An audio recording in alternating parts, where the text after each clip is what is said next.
Beat. From Times Square to Columbus Circle, the gaudiest, the most violent, the lonesomest mile in the world.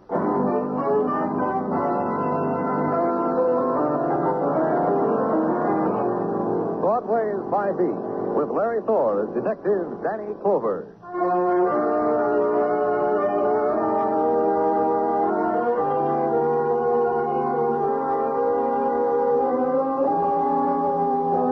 November night slips down on Broadway, a gust of blackness, and at once Broadway is a neon-lighted revival meeting that screams for the joy and the salvation. Then the happy trumpet yells and makes the music of the nighttime, ebbs into the darkness, drifts and dies. And from my window at headquarters, I watched it. Watched a man detach himself from it, turn and stand for an instant in the sallow pool of light from a street lamp, and consider it. Turn again and up the steps, and in a little while open my door because he'd been told to see me. Mr. Clover? Come in. You know all about me, don't you? Not a thing. Who are you? What do you mean, not a thing? I'm Mr. Bryan. And? Well, you know about me, about my wife. Why do you think I was in here yesterday? Tell you people a bunch of lies? You talked to someone else. I didn't know a thing about you. My wife. She didn't come home. She hasn't come home, Mr. Clover. I see. You reported a day ago. Yes, Clara went out the other evening. I waited for her. Billy's been waiting. Billy? 3.5, going on 4. The second one, really. Our first child didn't even get born.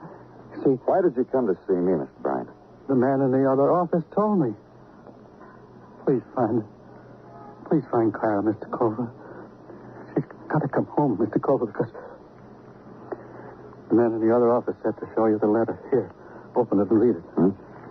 As you see, the man who wrote the letter says he knows where my wife is. He says his name is Shorty Dunne, and he says, come to the Apollo Hotel. What does that mean? And bring money. That's strange. It says come to the Apollo Hotel, but it's written on Mission House stationery. And bring money. That's why I came to the police again. Although I am worried about my wife, I have my head about me. You, the police, you'll find her, Clara. And she'll come home to us then. You fellas are good. Find her. Find her. Find her.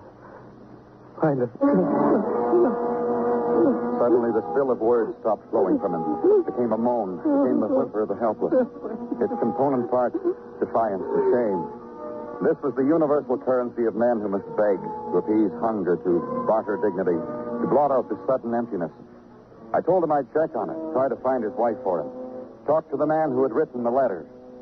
He accepted the alms I had given him, went away.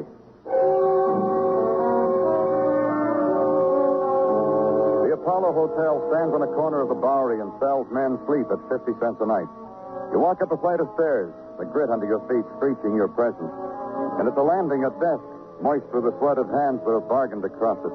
And back of it, the man with the green eye shade, the broken, restless fingers, the vendor of sleep. Go away. We're full up every bed in the house. I want Shorty Dunne. Is he here?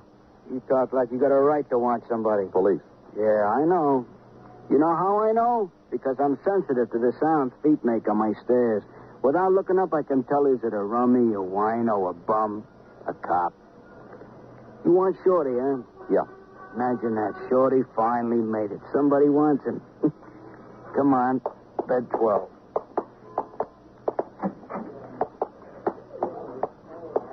Distressing, ain't it, policeman? The way a man comes in here for 4 bits worth of sleep and something won't let him. It bothers you? You'd be astonished how it bothers me. Yeah. Bed 12. Shorty Dunne. Hey, Shorty. Here, wake up. The day of miracles is here. You got a visitor. Asleep? Shorty? Well, what do you know about that? Can't hear you, can he? Look at him. Like a baby. The jackknife in his heart finally brought it to him. Yeah. You wanted him, policeman. Take him away so I can sell his bed all over again. That's how it was that a stir was created in the Apollo Hotel. Bowery Wino is murdered, and a respectable housewife disappears. What element is common to both? Consider now the letter to Mr. Bryan written on Mission House stationery, 10th Avenue. Go there, and the man is standing there smiling and waiting for you to come to him. My name is Paul Foster. You're welcome here. Well, thanks. I'm Danny Clover, police. I hope there's no trouble. I'm trying to get some information about a man. So many men come in here for a hot meal or shoes, for friendliness when we feel it will be accepting. A newspaper, little thing, sometimes even a job. Mostly we try to give away dignity. I know. You people do wonderful things. Well, thank you. What man did you want to ask me about? Shorty Dunne. There's nothing I can tell you that's startling about Shorty. Of course, I can show you a written record on him. He's been rehabilitated about 7 times, which is about normal. When did you see him last? Last night. It was very late. We had no bed for him. He slept at the Apollo Hotel. I'm glad he did. I give him $50 to find himself a bed. I'm glad he used it for that. He was found stabbed to death. A pity. It's gotten so that when I hear of death, well, the lives of these men are a pity. They're dying. I don't know what to say anymore. He wrote a letter before he walked out of here, didn't he? That's right, he did. He told me it was very important, and I give him the stationery and enough stamps to send the letter special delivery. Huh. Do you know anything else about him? Not much. There's a bar down the street, Gaudiest, it's called. Shorty swept out and whatever else needed to be done in places like that. You might try that. Stabbed to death. It's a pity. It's a pity.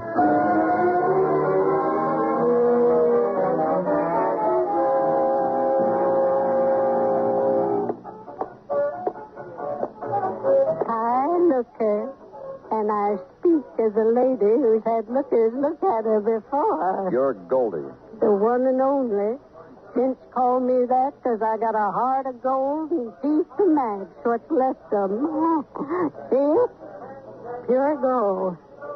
My dowry to some lucky gent. Goldie, You want to marry me, looker? I've been searching for the likes of you. They told me at the mission how Shorty Dunne worked here sometimes. Goldie. Shut up, lover. Listen. That was our song, so it isn't mine. The new paper we kept to that. He's dead, Goldie. Murdered. You didn't need to tell me that. I knew about it. The gents brought me word. They lap up my beer and give me the world. Tell me about him. Your relative? Police. Danny Clover. That makes you a relative. Shorty was an old friend of yours? My fiancé. Many a day he stood right there at the bar rail, just where you're standing, and proposed to me on bended knee. But you didn't marry him. Shorty, that no good. I take it back. I bite my tongue. There were a lot of nice things about Shorty. Like what? Like the way he'd buy me a little present sometimes from the empties I gave him to sell. He worked for you. You paid him? That wasn't work, relative. For Shorty, it was a labor of love. I had to force my empties on him. That's how he lived. Bought a place to sleep, something to eat. Oh, my Shorty had other sources of income. Like what? Like Joe, the junk man. Shorty sold him things he found in trash cans. You'd be surprised the things people throw away, lover. Where do I find Joe? Over on 9th toward the river. Have one on the house, Danny. While Goldie goes in the back room and cries.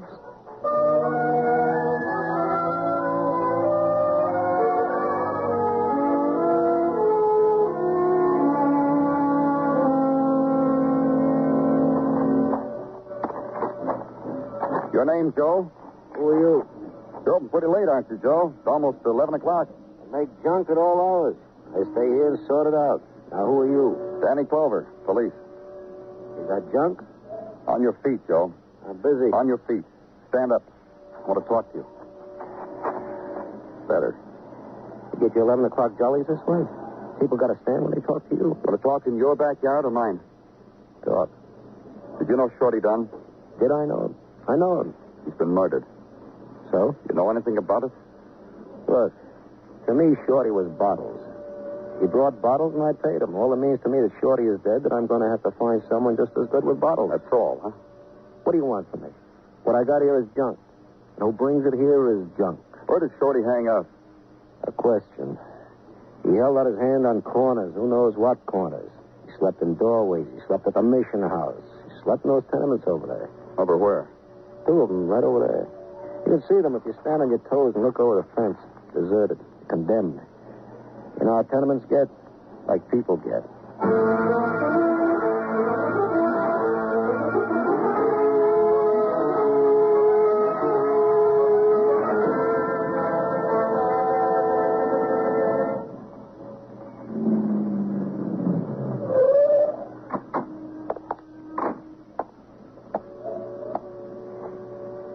Danny?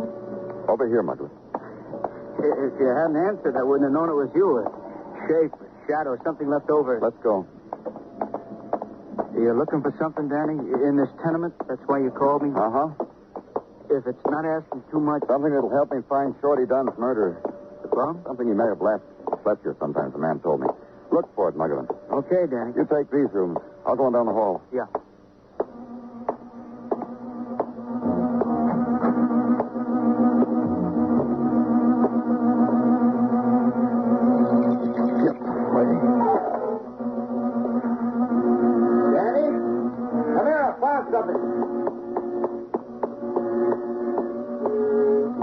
Not what you expected, huh, Danny?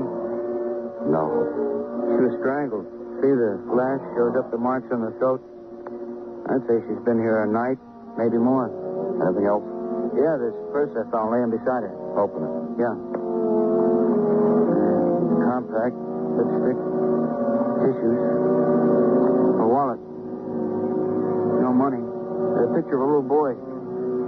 Identification card says Mrs. James Bryan, 1946, list 146. Case of accident, notify James Bryan. Danny. Huh? Isn't this the Mrs. Bryan that was reported missing, the one her husband? Yeah. That one. And she was here all the time. What do you know about that? What do you know?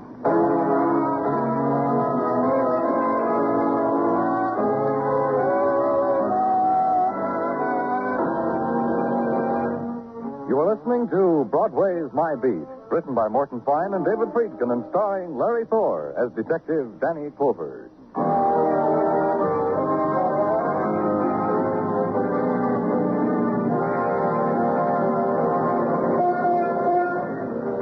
There's a time on Broadway when the street has not yet come into its own.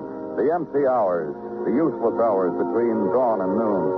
Broadway scrubs its sidewalks, tries to sweep the hours away, to pile them into gutters. It eyes the unlighted neon, checks the sleeping masses of the spectaculars, and longs for the time of darkness. But the daylight clings. You must find a way of rejecting it, kid. Brush it, huh? Because what kicks are there when the sun shines down? Except this item, maybe. The item in the paper you picked out of the trash bin. Missing woman found, it says, in condemned tenement. Murdered.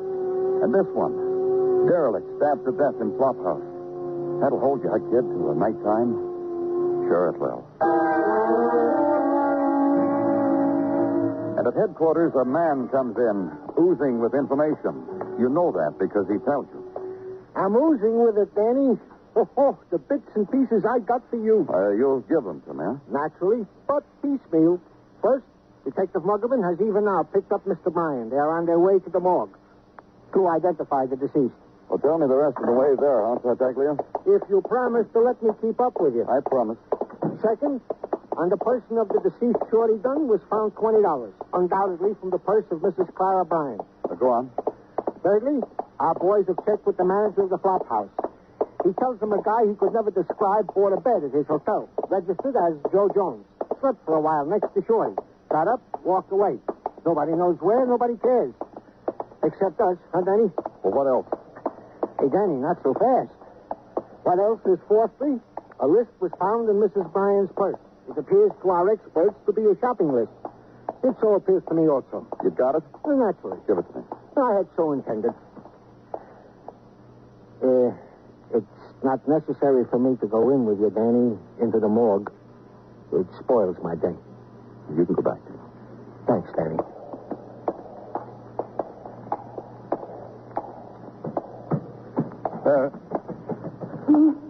No. I can't. Not to me.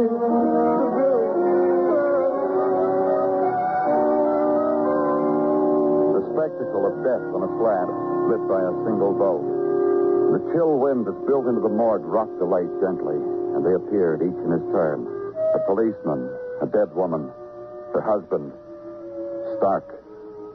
It needed another quality, not another spectator. I left. Now there was a list.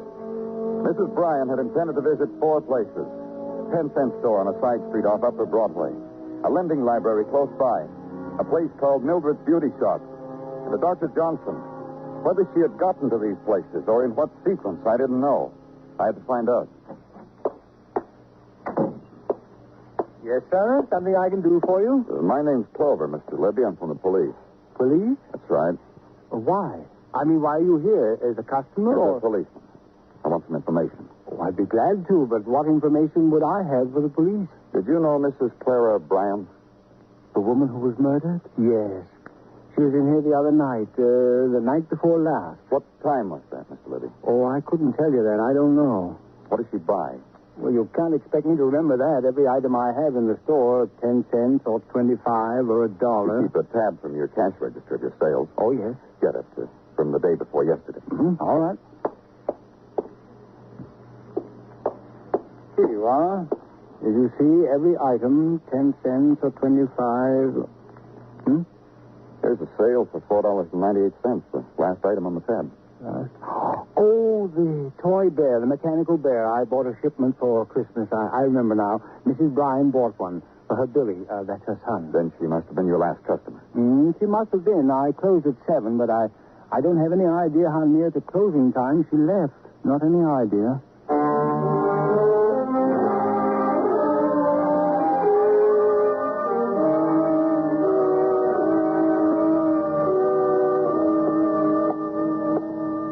Yes, sir.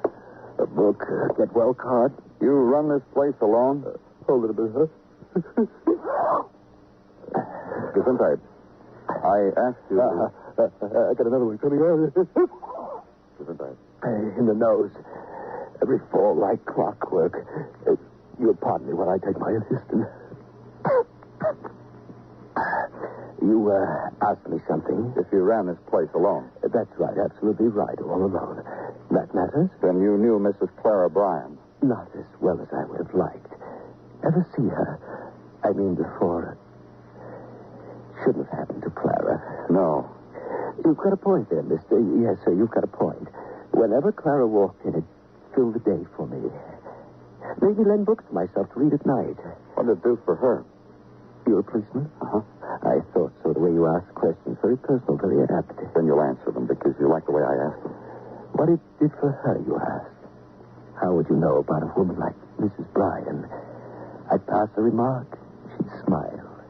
You know, a kind of Mona Lisa-like. Borrow 2 books instead of 1. That was all? I offered to give her a book once, any one she wanted, any price. She let me walk her home that evening, but didn't take the book. That was the night before last. Don't crowd me. Not night before last. 2 weeks ago. But she was here night before last. Yes, to return the book. Hated it, she said. I knocked off a day's rent. She didn't take another book out. Did she have anything with her? A package, mechanical doll? Nothing, just the book and herself. I noticed. Because on Mrs. Bryan, I noticed these things. Every time she walked in here.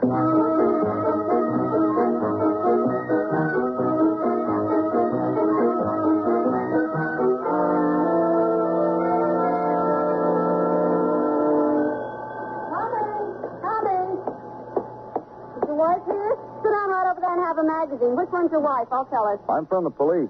Bully for you. Which one's your wife? I want some information from someone named Mildred. For me? What information? About Clara Bryan. Sure, I'll tell you about it. I read the morning paper. She was found strangled. You want me to tell you why? That's right. Clara was attractive. She was 35 years old and her hair didn't need touching. Had a nice figure and she knew it. She was proud of it.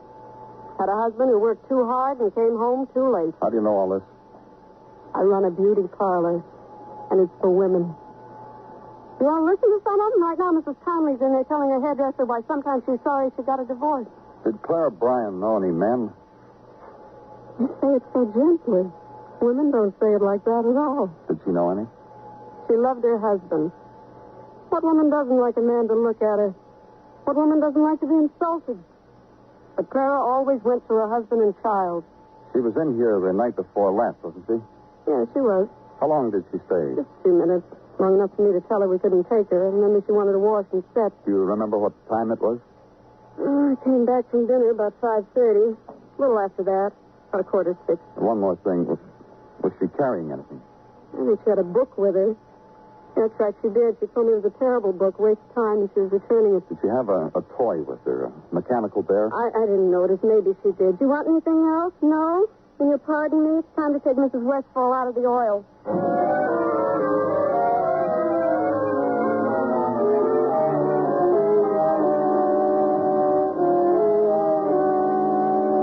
I'm certain of it. When Mrs. Bryan came for her appointment at 6, she was only carrying a book, nothing else. Why did Mrs. Bryan have to come to you, a chiropractor? Mrs. Bryan had trouble with her back. She'd been coming to me for some time now, aches in her back, pain. I did what I could. I gave her temporary relief, but, What are you trying to say? I cured the symptoms, but not the source of her trouble. Well, that doesn't tell me a whole lot. Well, you understand, I'm not a medical doctor. I'm a chiropractor. What I'm going to tell you is only conjecture. All right.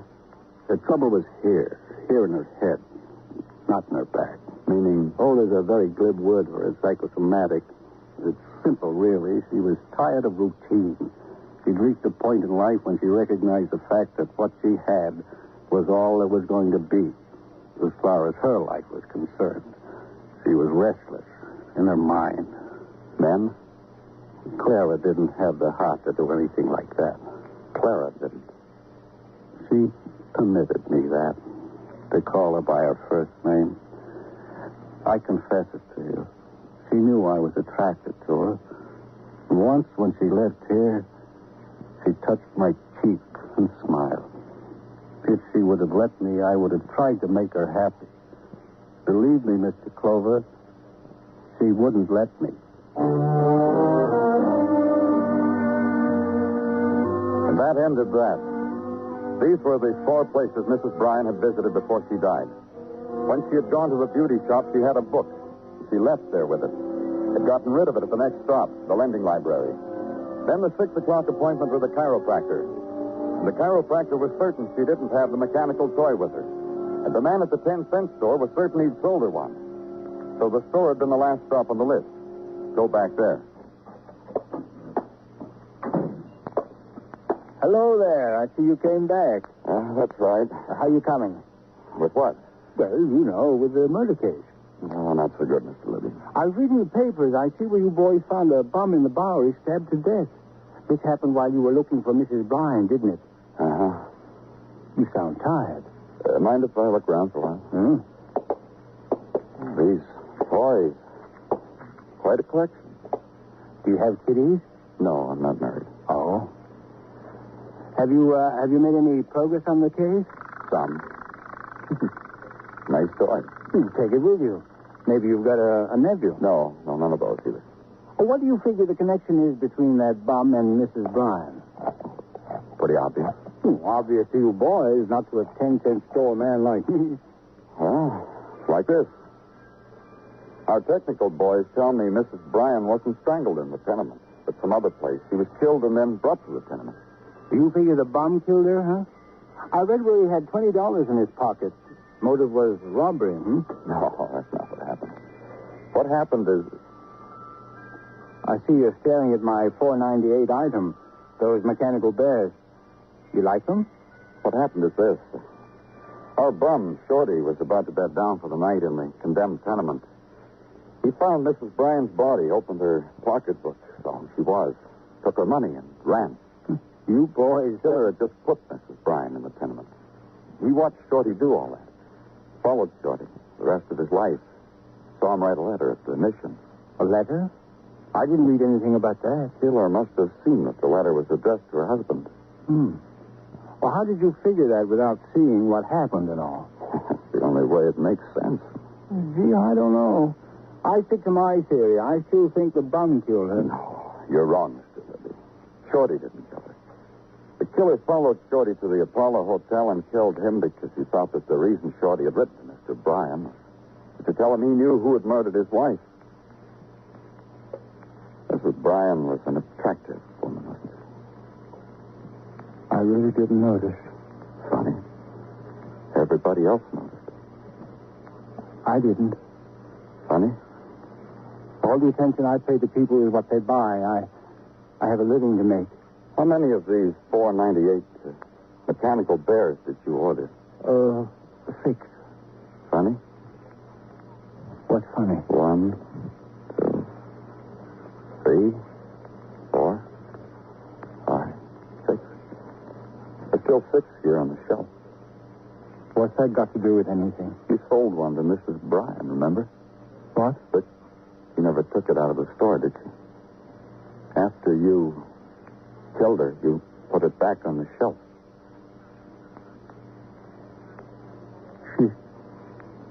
She teased me. She looked promises at me. When I wrapped her packages for her, she'd stand close to me, and when I looked at her, she'd turn around and walk away.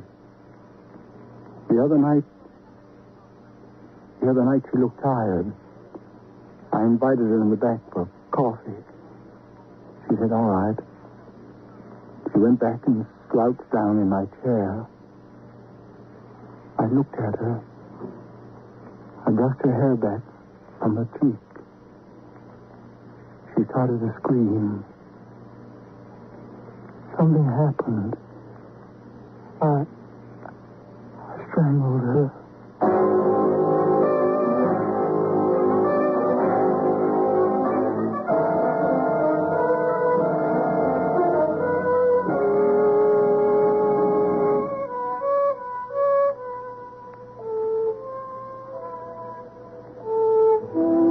Broadway. It's a hunger complete with 8-beat rhythm and spinning neon. Grab yourself a dream and dance a while. Close your eyes. Make believe you've got your arms around something good. Keep them closed.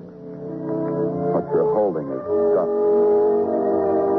It's Broadway, the gaudiest, the most violent, the lonesomest mile in the world.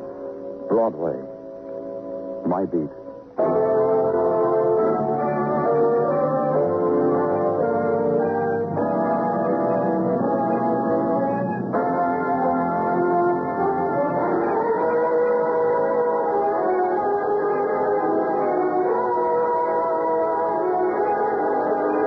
Tonight on ep055 Presents, you've been listening to some of the best in radio drama with Fibber McGee and Molly and Broadway Is My Beat.